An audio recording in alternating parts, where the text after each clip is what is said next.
Hey, Chris Wallin here from buildinggreatsongs.com. And this is how much money does a number one song make for songwriters. Now, I've seen a bunch of people, talk about this, but they never actually go deep into it and actually show you the numbers and the statements. And that's what I'm going to do in this video. I'm going to go deep, and at the end of it, I'm even going to go into my statement that I get, and I'm going to show you my latest statement and show you, what things actually pay. So we're going to get into it here in a second. In the meantime, go to buildinggreatsongs.com/7things. You'll find the 7 things I would do if I was a new songwriter. And you'll find it interesting, and it might help you. And also go to buildinggreatsongs.com/top10, which is the top 10 costly mistakes new songwriters make. I hope those things help you, and they're both free downloads. Let's get into it. Okay, so here we go. So we're going to get into song royalties here. The first thing we're going to talk about is mechanicals. So what is a mechanical royalty? A mechanical royalty is something anytime that a CD is sold or anything physical that it's sold, that's a mechanical royalty. And a download, say Apple, a download is a different royalty from a, let's say a stream. So that's a mechanical royalty. The word mechanical was actually came from, I think it was 1914. One of the first royalties that was ever set was for the player pianos. If you remember, the player pianos had this little cylinder in it, and they were selling these very expensive pianos with the songs of songwriters in them, and they weren't paying them. So the mechanical mechanisms in a player piano is actually where the word mechanicals come from. So anyway, so this is the mechanical payout to this day. So in gold, if you have a gold record, you always hear somebody of having a gold record. You get $45,500. Now that is for the entire song. So if you wrote it with 2 people, you cut that in half. If those 2 people have publishers, then you cut that in half. So you end up making, if you have a publisher, like I said, you end up making about, if it goes gold, you'll make about 10 grand, somewhere around there. Maybe 11 grand for a gold record, which isn't much, especially nowadays. And I'll get into the other stuff too, but this is just for, by the way, duration of 5 minutes or under. Anything over 5 minutes, under 6 minutes, you get more money. But that is another reason why they will never cut your song if it's over 5 minutes long. So if it's a platinum record, it's $91,000 and $105,000 if it's over 5 minutes. So anyway, that's mechanical royalties. Like I said, that is for CD sales and all that. Okay. I'm just going to leave this up here. I'm just going to let you guys. Okay, so where are we going to go first? Let's go to something to be proud of, which is a number one song I had for Montgomery Gentry. Actually, let's do this. This is all kind of, I'm just flying by the seat of my pants here. Okay, So, something to be proud of. Now, also, I wanted this to be known that this is just performance royalties from the PRO. This is not including mechanical royalties. This isn't including a lot of stuff like that. There's a lot of other income that comes with this, but this is strictly radio and also internet as well. But so anyway, so if you take a look at this, this is my first when something to be proud of. It was distribution month, January 7th. So this is my first checks, what you're looking at here, 2005. Okay, so, I first got a check for $3,200, and sometimes it depends, because it's like 9 months before you get paid. When you see a song on the radio, it's about 9 months before you see a check. So, the first year, I made $173,000, and this is I want to let this be known too. This is for 50% ownership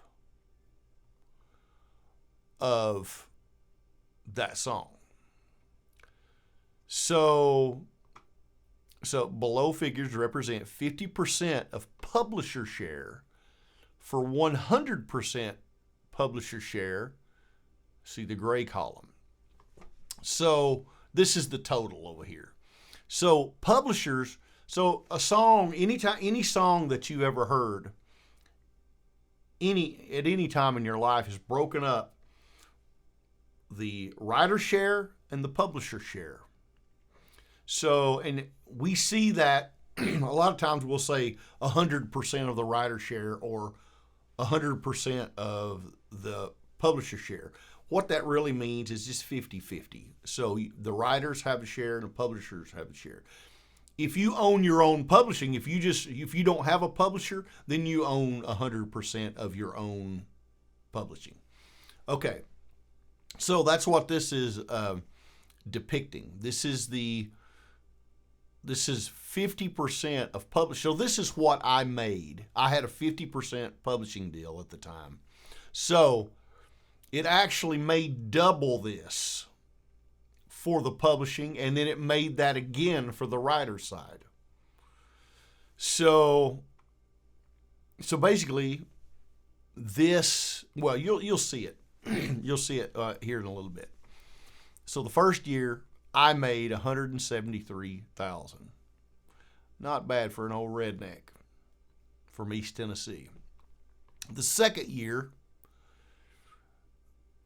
you see, the first quarter I got a great check. I was not expecting that one. I thought I was pretty much done. But something to be proud of was a number one. It was a 2-week number one. So anyway, so as you can see now, and this is the, let's see, I'll show you the end of it here in a second. So every year, 2007.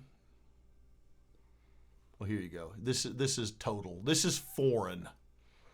So you go 174, 74, 17, 2008, 13, 2009, 15, and then two years it went up quite a bit. 19, 19,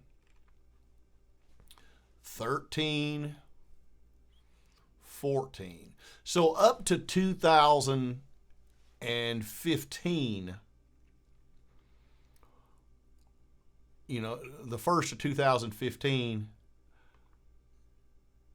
the song 100% publishing would be 700,000. So in other words, the song made 1.4 million in all, in publishing and writers. In well, that's a half a year, I guess. So anyway, between 2005 and the mid of 2014. So that's what that, so I made 350 grand on this song in, 1, 2, 3, 4. Anyway, I don't do math. My mama said there's 3 kinds of people in this world: those that can do math and those that can't. Okay. So, anyway, so that's that, and this is the actual end, including the foreign. So I made 174 grand, 74, and so I still make on this song. I still make about, it goes between probably 11 and 12 grand a year. I still make about 11 to 12 grand a year. Okay. So anyway, so that's what I made. That was my first number 1 song. It was by Montgomery Gentry. Wrote it with my brother Jeffrey Steele. So anyway, so that's what that song makes. Let's go to, this is another number 1 song I wrote for Craig Wiseman. No, Craig Wiseman was my co-writer on it. Toby Keith. So now look at this. This is interesting. This is 2007. I made 206 on that one, and I don't know if it's because I got 3. Let's look for a second. Yeah, see, actually got. That's interesting, because "Love Me If You Can" was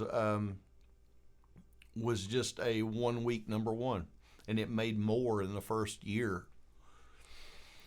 So, which it doesn't. Now, you'll see later that "Something to Be Proud Of" way outdoes it years later. So, here we go. 206 grand. I wish I had all this money still. Oh my God. I wish I still had all this money. So I made, so in all, after, 2007, 2014, in total, in publishing, I made $256,000 with "Love Me If You Can."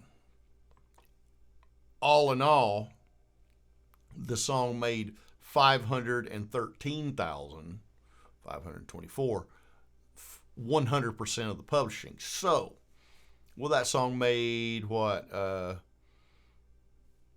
$1,026,000 over those years, over 1, 2, 3, 4, 5, 6, 7.5 years. And I don't make on that song particular. It's not a huge money. Like I said, it's under 12 now. Definitely, it's probably more like 9, 8 grand maybe. I still make every year. So anyway, there's that one. That was a number 1 song. Toby Keith wrote it with Craig Wiseman.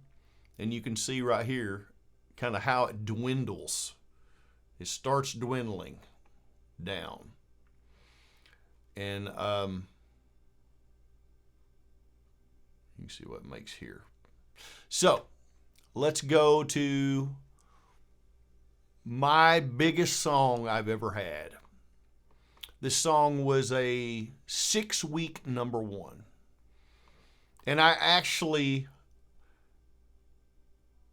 This song, I had "Love Me If You Can" was number 1, and "Don't Blink" by Kenny Chesney knocked "Love Me If You Can" out of number 1. So I was number 1 and number 2. Man, I wish I had that kind of month again. Woo! It was nice. My wife let me be right the whole week. It was so cool. Anyway, let's get into "Don't Blink." So, here's the numbers on "Don't Blink." This is earnings history report as of January 2015. Writer's distribution 2014. So I wrote this song with Casey Beathard. It was a 6-week #1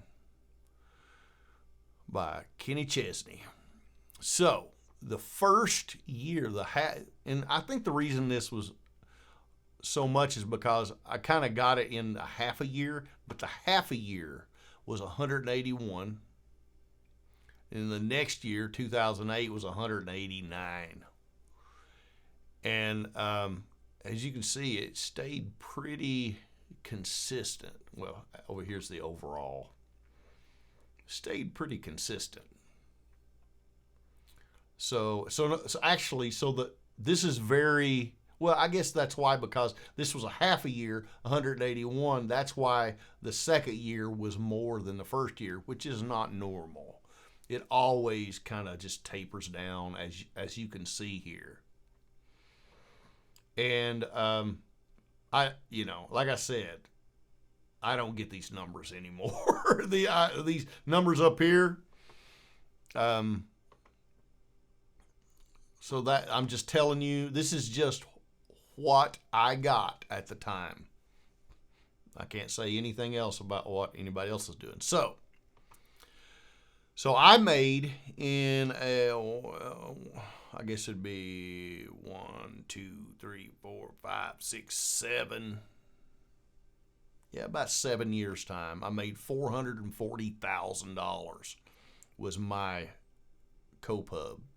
And like I said before, you also get that with your writer share. Sometimes not as much though, but pretty close. So, this changed my life. This song right here was a life changer for me. It really was. It was the biggest I've ever had. So, as you can see, all of publishing, $881,815. Like I said, the other side of that is the writer share. So that's times 2. So 1.6 million in performance in a 7-year period. Actually, no, I take that back. I keep forgetting it's over here. I keep forgetting. Anyway, some of you guys might get that. Michael McDonald. Anyway, so you can tell it's 920 is the overall. So 1.8 million in performance royalties is what this generated. So anyway, this is what a hit song generates through performance royalties. This is not including, this is not including mechanical royalties. This is not including any, I don't think it's included in any,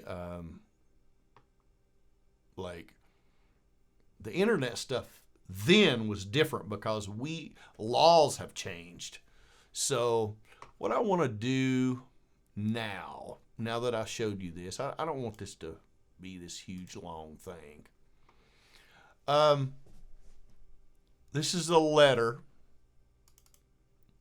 from a PRO. So that I got, because I asked about this years ago and I got this letter. So I wanted to share it with you. And I think this is a little conservative, but this is just what it is. Okay, estimated performance income based on country chart position. Dear Chris, as requested, these are ballpark earnings figures for country chart songs based on historical performance royalty earnings at 100% publisher share over a 2 to 3 year period. This is in no way a guarantee that a song will earn these amounts, but merely an estimate for planning purposes. Okay, so for planning purposes. So chart position 1 to 5. Average earnings 325,000 to 550,000. I personally, as you just saw, have seen that this is more than that. You get more, especially with 100% publisher share. So I think this is very conservative. And as you can see,